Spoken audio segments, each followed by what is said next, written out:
something a little bit different today.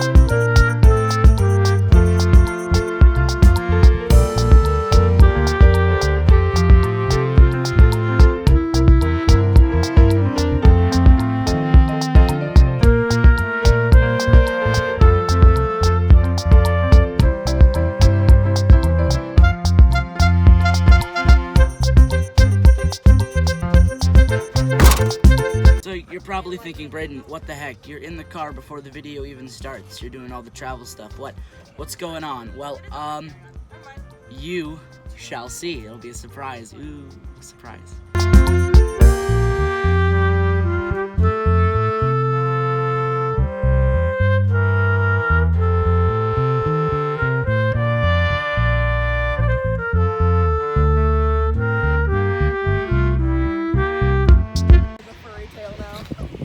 We airporting, bro. His backpack is the furry tail. Airport. We just got some crazy ejector airtime in the elevator.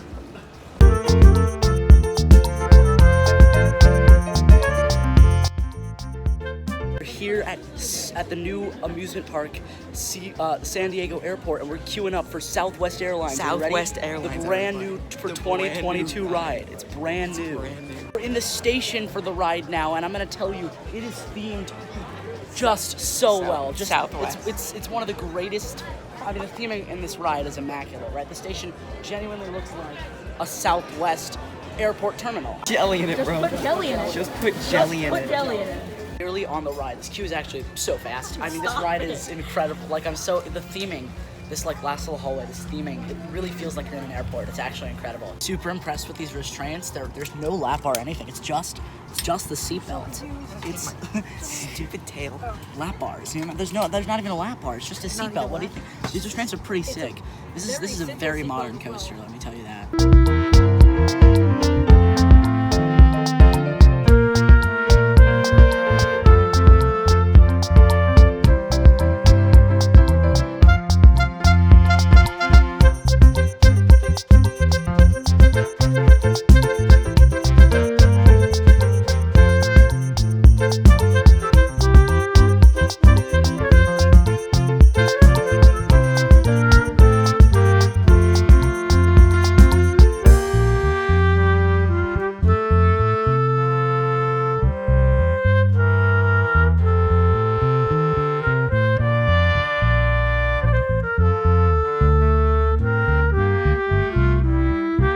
So I think it's safe to say that that's the greatest roller coaster of all time. Don't you agree? I'm tired.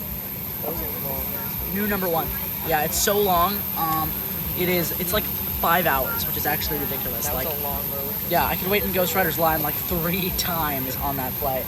That's a ridiculously long roller coaster. It's actually my new number one, and it actually is so cool because it actually drops you off in a completely different area of the park. Completely different area. Isn't that crazy? Entire United States. Yeah.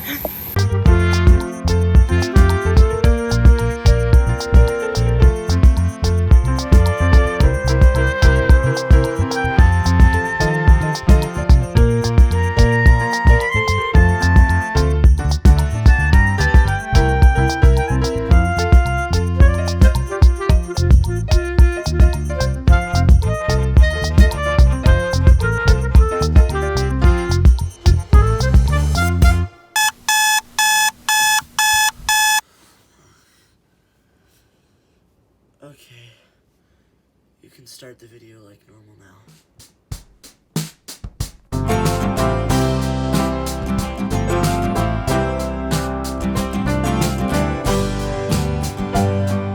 Hello everybody and welcome back to another episode of Amusement Adventures. And as you can see, I am no longer in California. But where am I, you might be wondering? Well, in this episode, we are journeying to the wonderful and picturesque state of Missouri, the home state of my cousin Cosmic, and the famous Silver Dollar City in Branson, Missouri. So, strap in, because this is going to be one wild ride through the West. But, before we can get on with our journey into this 1880s theme park, let's time travel to the past through that 95-foot-tall loop.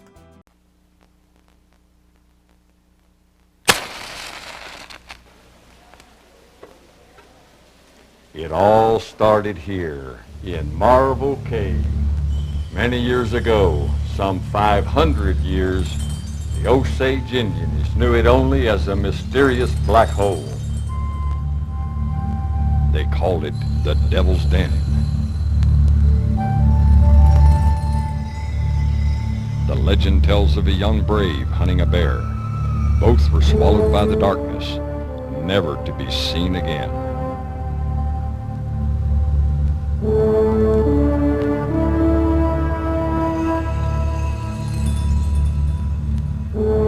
Later, it's believed the Spanish explorers, lowering themselves on long ropes, came searching for the Fountain of Youth.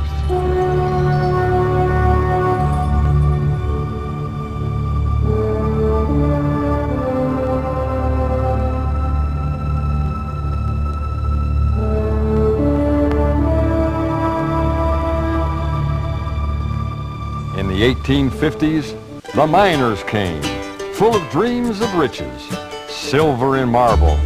But what they found in a great abundance? Bat guano. In the early 1880s, a company was established called the Marble Cave Mining Company. Their goal was to harvest what they believed to be marble on the roof of the Marble Cave in southern Missouri. However, once it was discovered that there was in fact no marble in the cave, the operation ceased. A few years later, in 1889, a man by the name of William Lynch purchased the cave and began selling cave tours to tourists. He and his family ran this operation from 1894 to 1950. During those years, the name was changed from Marble Cave to Marvel Cave, a fitting name change considering there was no marble in the cave. In the year 1950, the Lynch family sold the cave to a man named Hugo Hirschend. The Hirschend family renovated the cave, outfitting it with concrete paths and lights for easy traversal. And, famously, they added a funicular, pulling guests from the bottom of the cave to the top. The army actually told them that they would not be able to do this because of a tight turn that the cable track would have to navigate. Eventually, the Hirschends decided to build an 1880s-themed Ozark village around the cave as another attraction to bring in guests. They named this village Silver Dollar City, and it featured many craftsmen and 1880s amusements. Eventually, they began adding rides to their park, including the park's first roller coaster, Fire in the Hole. The park kept on growing as the years went on, adding more rides and coasters, and eventually became the worldwide destination it is today. And the park I would be going to in this video. And, as tired as I was from all the traveling, going to Silver Dollar City was absolutely worth crawling out of bed to prepare myself for the insane day that lay ahead of me.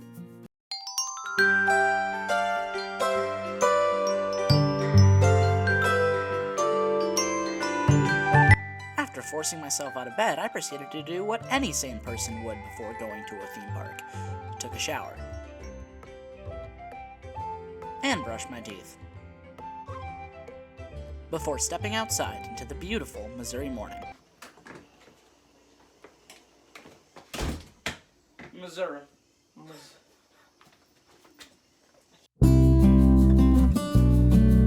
It's just incredibly gorgeous outside this morning. It's just amazing. It was indeed, but you may be wondering, how would I be getting to the park? Well, remember the dilemma from one of the previous amusement adventures? My cousin Cosmic could not drive us because he is just old enough to legally drive us both in his home state of Missouri, but not old enough to drive us both in California. Well, Missouri is different than California. In Missouri, a minor can drive one other minor without the supervision of an adult licensed driver, so it would be Cosmic who would be driving to the park. With all that sorted, we hopped in the car and began the drive to the park.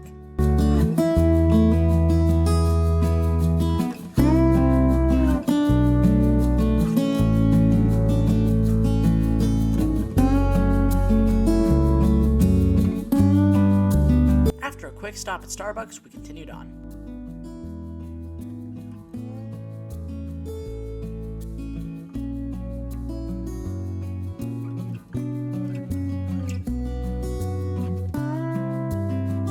Oh, Canada. I don't know the rest of their anthem. And as we neared the park, we began to see billboards advertising the park's many attractions.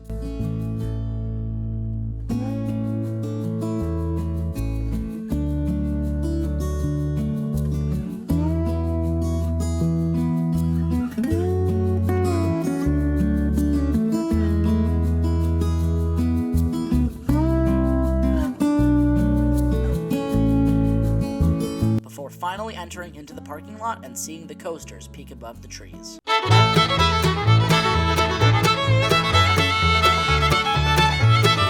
After getting out of the car, we could see wildfire peeking over the trees. The sight of the train traversing the track during its test run made us all the more excited to enter the park. We walked up to the entrance and passed the clock, signaling we were no longer in the year 2022, and instead in the year 1880. Thank the Lord. This is fine. I'm okay with the events that are unfolding currently. And after passing security, we walked through the hospitality house into this incredible park. Once we were in, we went straight to one of the coolest coasters ever built, Time Traveler.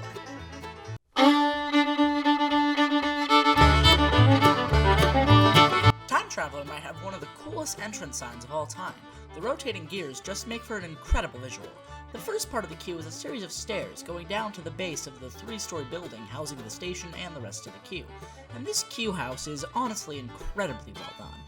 It consists of 3 floors, each one gets progressively better themed as you go through it. The first room is basically just a cattle pen, but there are some large windows with great views of the coaster. The second level has quite a bit more theming. There are murals on the side of the wall and many hanging clocks from the ceiling. Throughout the whole queue, the ride's soundtrack is playing, which consists of really well done bluegrass covers of famous songs pertaining to time or coasters.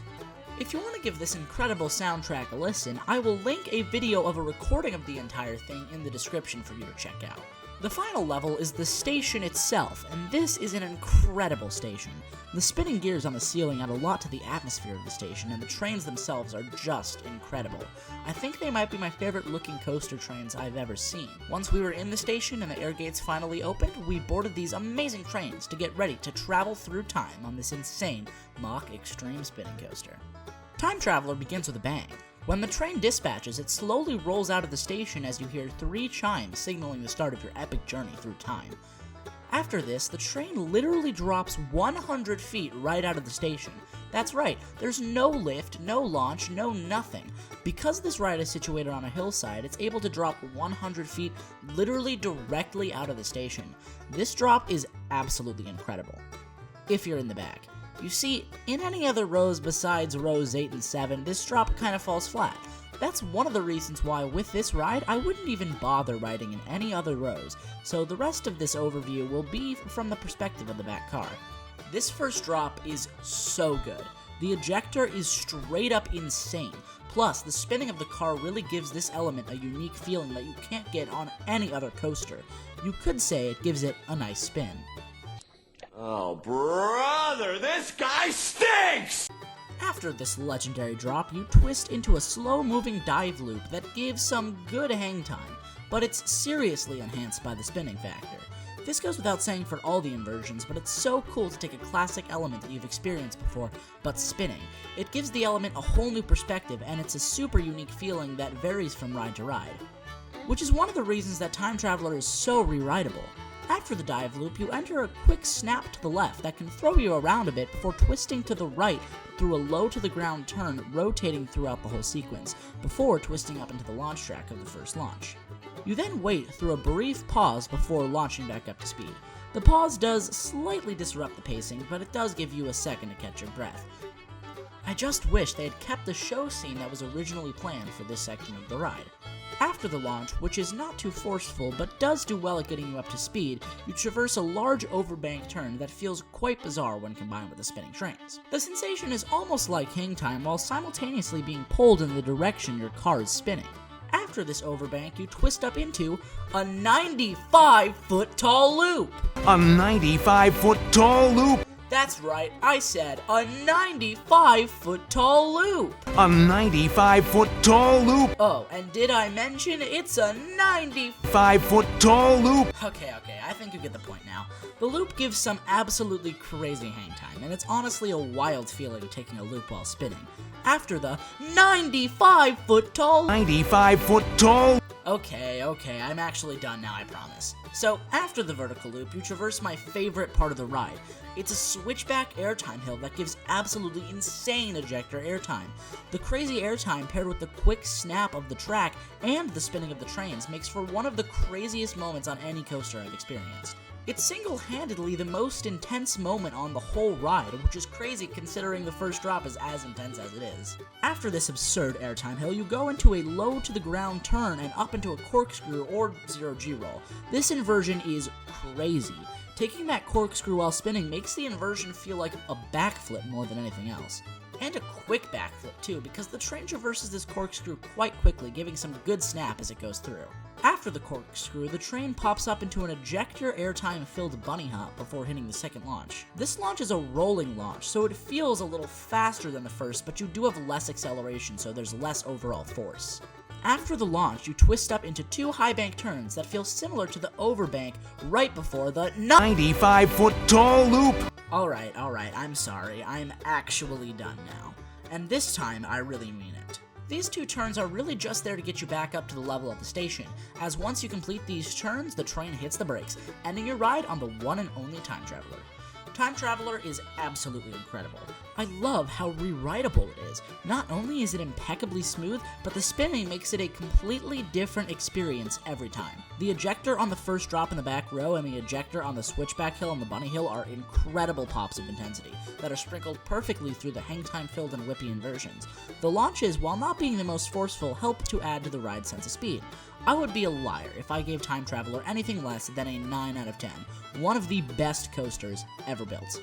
After our ride, me and Cosmic got off the ride. However, we did not get off alone. That's right, Gerstlauer the Pinecone had traveled with us to Missouri and had just gotten his first out-of-state credit. After Time Traveler, me and Cosmic headed right next door to our next coaster. A coaster that may be one of the best aero mine trains ever built, Thunderation. Before we could get on Thunderation, we needed to know that Gerstlauer would be safe and secure during his ride experience.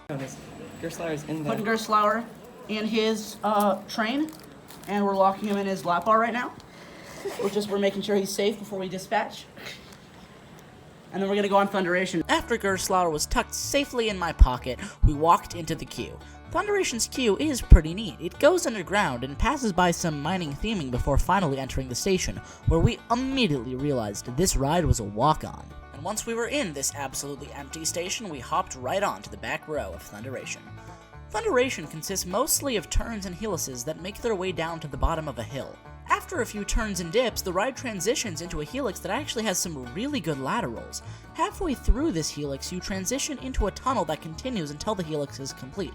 This whole ride is a little shaky, but it's not a huge issue for me.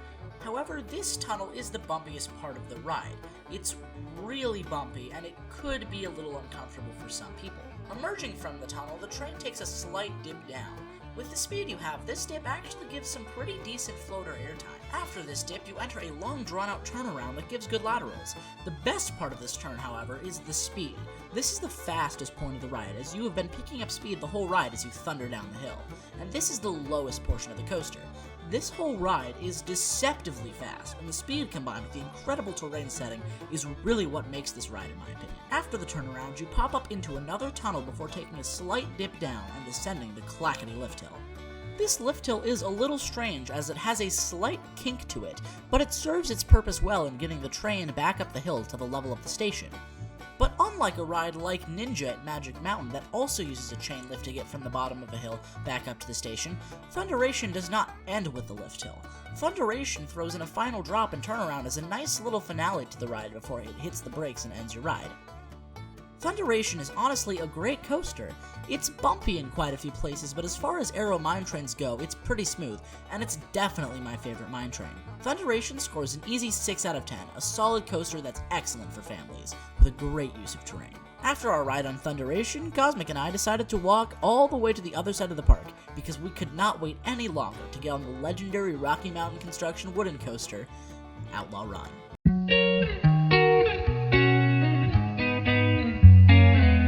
Oh, there it goes! Outlaw Run has a very good entrance and the queue is well themed. However, you will almost never wait in Outlaw Run's queue because this ride is always a walk-on, even on busy days, not like the day we went where everything was a walk-on, including Outlaw Run. So, we walked right through the well-themed queue and boarded the classic RMC trains to begin our ride through the wilderness. Outlaw Run begins with a little dip out of the station before ascending the lift hill. As for all of SDC coasters, Outlaw Run gives an incredible view of the Ozark Mountains and the other coasters in the park. The perspective is incredible, with the sea of trees as far as the eye can see, interrupted only by the park's other coasters peeking out from over the tree line. Once you reach the top of the lift hill, you drop into a little dip that also turns slightly to the left before popping up into a little hump and plummeting into the woods. This drop is absolutely out of this world. You get some absolutely insane ejector airtime in the back rows that is sustained all the way to the bottom of the drop. The drop itself is actually larger than the height of this ride because, like all the coasters at this park, it's a terrain coaster, meaning the drop actually drops into a sort of ravine. The only thing that some might consider wrong with this drop is that it does actually have a slight bump 2/3 down the drop. Now, some, including myself when I first experienced the ride, have referred to this bump as a pothole, but I have since learned that what actually causes the bump is the force of the train's road wheels slamming back into the track after briefly losing contact with the track during the ride's excessive negative force on the drop, when the upstop wheels are taking the full force of the ride. This is why the bump can really only be felt in a wheel seat or the back row of every car where the wheel assembly for the train is located. The bump didn't really bother me all that much, and I have heard that it's actually gotten much better in recent months since I visited the park. But this little bump was significant enough to make me choose to sit in the second to back row far more than the back, since the forces were identical but the severity of the bump was lessened.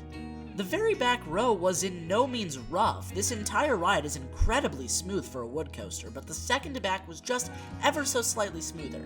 After this insane first drop, you fly through the valley of the first drop that gives some killer positive G's before whipping into the ride's first inversion. The element begins by banking to the left before rising up steeply and snapping to the right 180 degrees, and then snapping back to the left and curving down. This inversion is a lot like RMC's twist and shout wave turns, except instead of snapping only 90 degrees, this element fully inverts riders. This inversion is really snappy and actually gives deceptively good hang time. After this outer banked inversion thing, Outlaw flies over a switchback airtime hill that gives some shockingly powerful ejector in all rows, as well as a dose of laterals from the quick change in direction.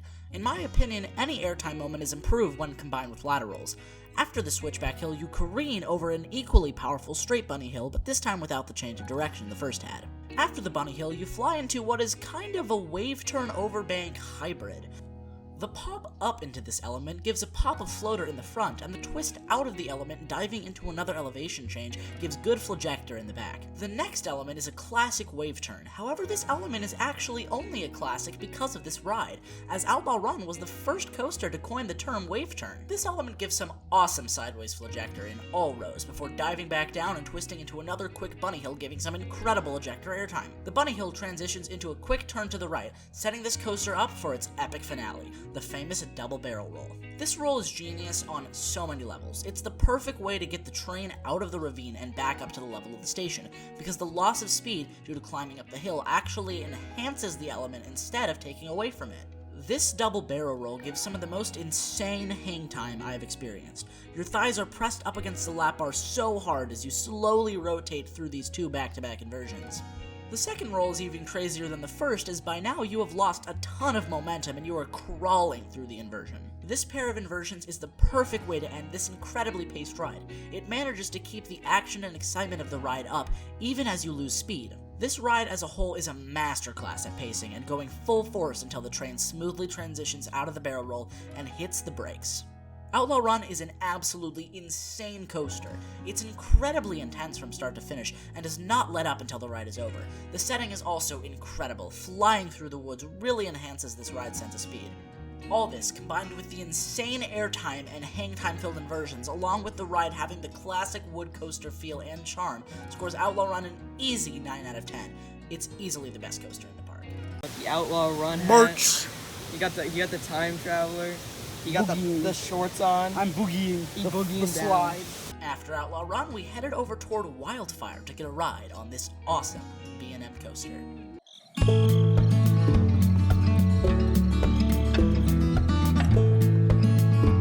Walking through Wildfire's queue made me and Cosmic both agree it's one of the best themed queues in the entire park. Definitely between this queue and Time Traveler. Yeah. This queue is so pretty. It's lined with incredible theming. The best piece of theming is this bubbling vat in the middle of the queue. You see, the theme for this ride is a bit odd, but I love it nonetheless. Basically, the theme is an inventor wanted to create a flying machine, so he had to invent a special fuel he named Wildfire, and you, as the rider, are now riding this flying machine. I'm not sure if within the greater context of lore for SDC, You didn't have to cut me off. Think that I can never know we were nothing. I don't even need your love, but you treat me like a stranger, and I feel so low. You didn't have to stop so long. Had your friends collection, to change your number. Guess that I need that though.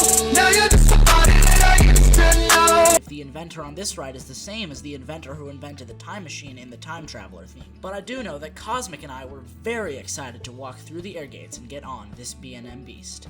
Wildfire begins with a right-hand dip out of the station before ascending the lift hill, and this is a good time to point out that in my opinion, Wildfire easily has the best view from any ride in the park.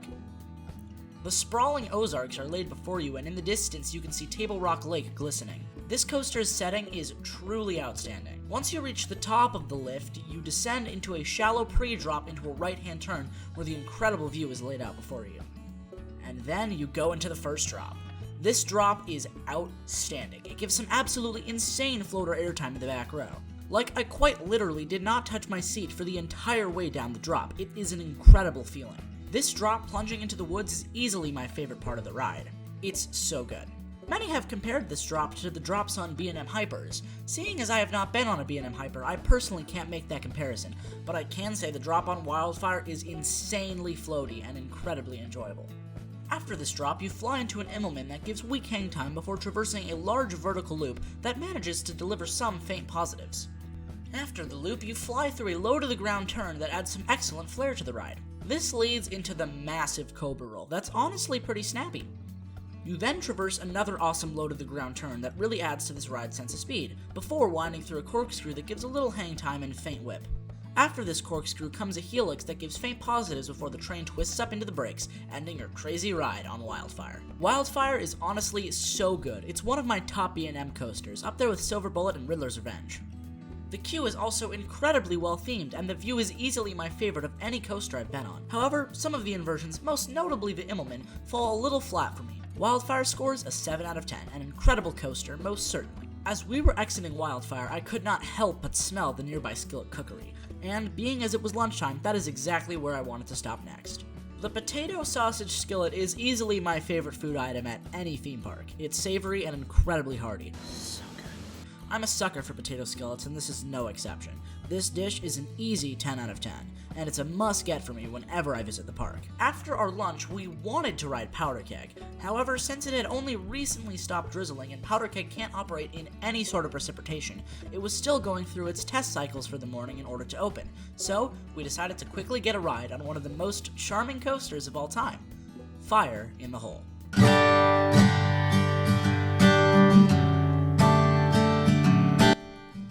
Fire in the Hole is mostly a dark ride, and an incredibly charming dark ride at that. All the scenes come together so well to tell the story. This ride gives me massive Calico Mine ride vibes, and that might be one of the best compliments I can give this ride. The ride is so whimsical and charming, and the finale is actually insane. There are 3 drops on this ride that are pretty much back to back, and with the minimal restraint, they give pretty awesome ejector airtime. The ride actually ends with a splashdown, which I honestly think is just a great touch. Honestly, Fire in the Hole is amazing, and I would highly recommend getting out to ride it while you can before its replacement, Fire in the Hole 2.0, opens and the original is gone forever. Fire in the Hole scores a 7 out of 10. After riding Fire in the Hole, we walked around for a bit before coming back to Powder Keg and waiting for it to complete its last few test cycles.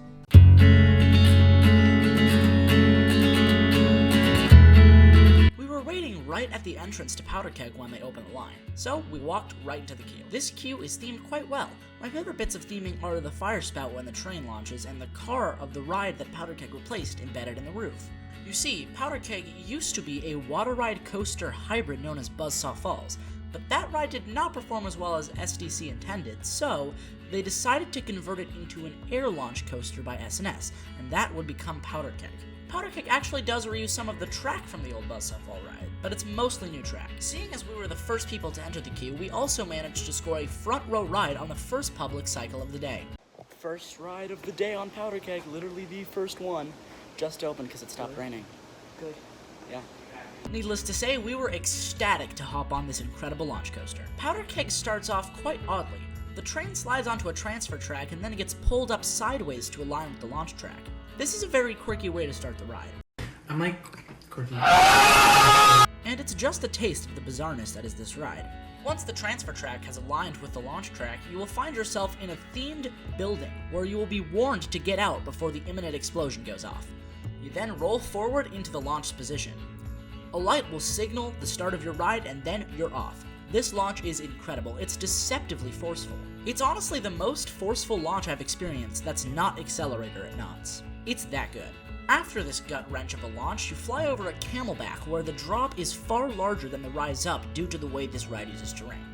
This hill gives outstanding floater airtime in every row, some of the most powerful floater I've ever felt on a coaster. You then snap into another immaculate floater hill before traversing an overbank that gives a touch of positive force. The next element is another floater hill, but this one twists at the top, pairing the already fantastic floater with some really decent laterals. Next up is a low to the ground turn with a great sense of speed that transitions into the old Buzzsaw Falls track. This section of track is a long drawn-out turn. However, it was banked and profiled for the Buzzsaw Falls ride, which was one car and it was traveling at a much slower speed than Powder Keg. So, this turn for the speed that Powder Keg is traveling at is insanely underbanked, meaning it gives some crazy laterals as you fly low to the ground through the forest. After this crazy turn, you hit the ride's lift hill. This lift hill gives some good views and is fairly fast, so it doesn't hurt the ride's pacing too bad, but it is a bit of a lull. After a quick left-hand turn, you drop off the lift hill. This drop is really good. It gives a great pop of air in the back, and the valley has some pretty good positives. You then quickly pop up into a hill with a twist at the top similar to the one earlier in the ride that gives a great pop of ejector in the front, and a touch of floater in the back. And last but not least, you fly through a helix that actually gives some stellar positive Gs, certainly the best positives on the coaster. And that concludes Powder Keg, Blast Through the Wilderness. This ride is so good and incredibly underrated. The launch is crazy powerful, and this ride has by far the best floater airtime of any coaster I've had the pleasure of riding. More people need to talk about this ride because it's just so good. Powder Keg scores an easy 8 out of 10. After Powder Keg, we walked around the park for quite a while and tried multiple times to get on the raft ride Mystic River Falls, but it was always down, and when it would open for about 5 minutes before shutting down again. After a while, we decided to try out a different water ride, and that was the Log Flume American Plunge.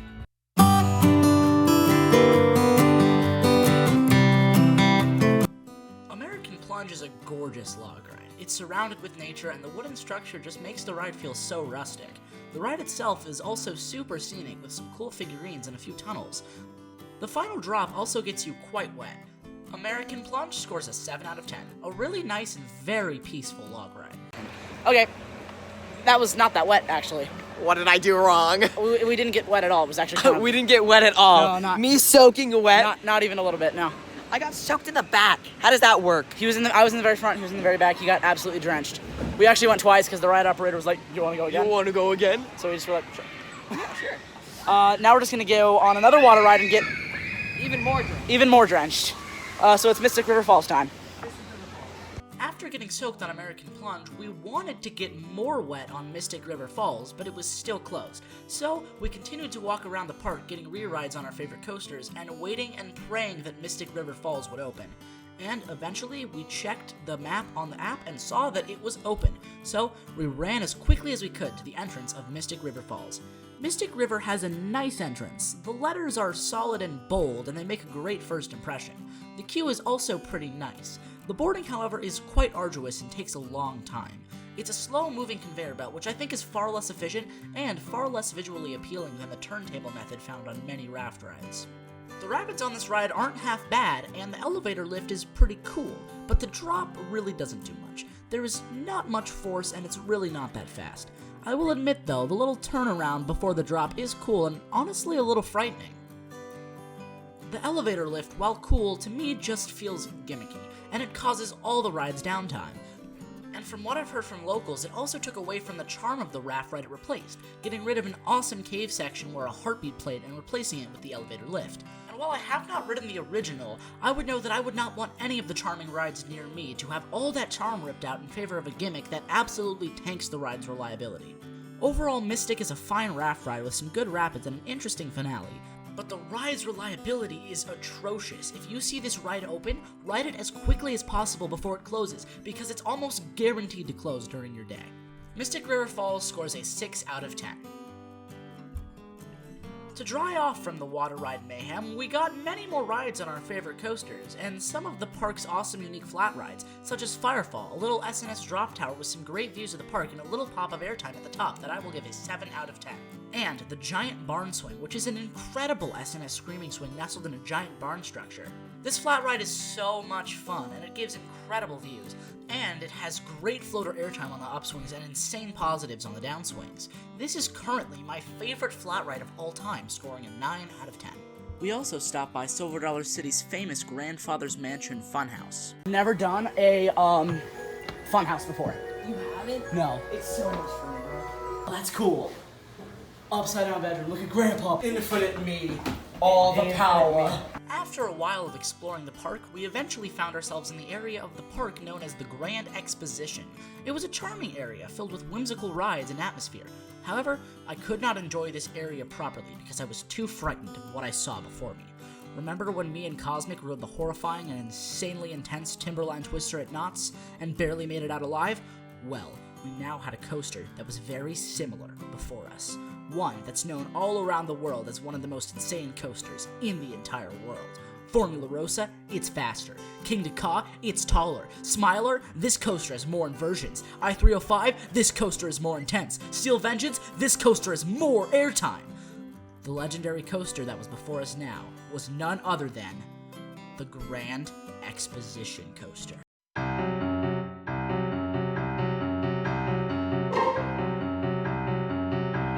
Cosmic stared at this horrifying coaster for what felt like hours. Our legs felt like jelly. We could not move. We could not speak. This coaster was beautiful, yet horrible at the same time. We wanted to run, but we could also not help but be drawn in. The two forces battled inside us, and all we could do was just stand there. Finally, it was Gerstlauer who once again convinced us to give this wicked piece of machinery a try with his inspiring words. It seemed his ability to conquer his fears on Timberline Twister had changed Gerstlauer, and he was now the bravest of us all, so we reluctantly boarded the ride, in hopes that we would maybe, just maybe, make Gerstlauer proud. Grand Exposition Coaster is insanely intense. The laterals were so strong that the force of my body against the side of the train literally cut my body in half. It's so fast that Formula 1 racers got jealous and ran into the ride at full speed with their race cars, causing a brutal accident, killing 10 people. However, while too scary for me, I can still recognize that it's one of the best coasters ever built, and give it the score it deserves. A 1,000,000.3 out of 37. And that was the last credit for Gerstlauer for the day. So this Pinecone's now ridden everything that's open currently at Silver Dollar City, every roller coaster. Gerstlauer right here, just the same as us. Gerstlauer loves this park just as much as I do. He says he feels very at home here. You know, so. Very at home. The rest of the day was spent getting an unholy amount of re-rides on Time Traveler and Outlaw Run. Yeah, so I'm just coming out here to film a TikTok.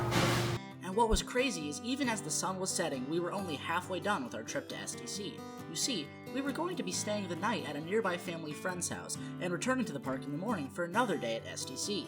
So even as we exited the park and walked back to our car through the deserted parking lot, we knew we would be back for another action-packed day tomorrow. Thank you all so much for watching yet another Amusement Adventures episode. If you enjoy my content, make sure to stick around. I will be doing a more traditional theme park vlog for a second day at Silver Dollar City to be posted soon, as well as another episode of Zero Credits and Counting and a very special end of the year video. I hope you all enjoyed, and I will see you next time.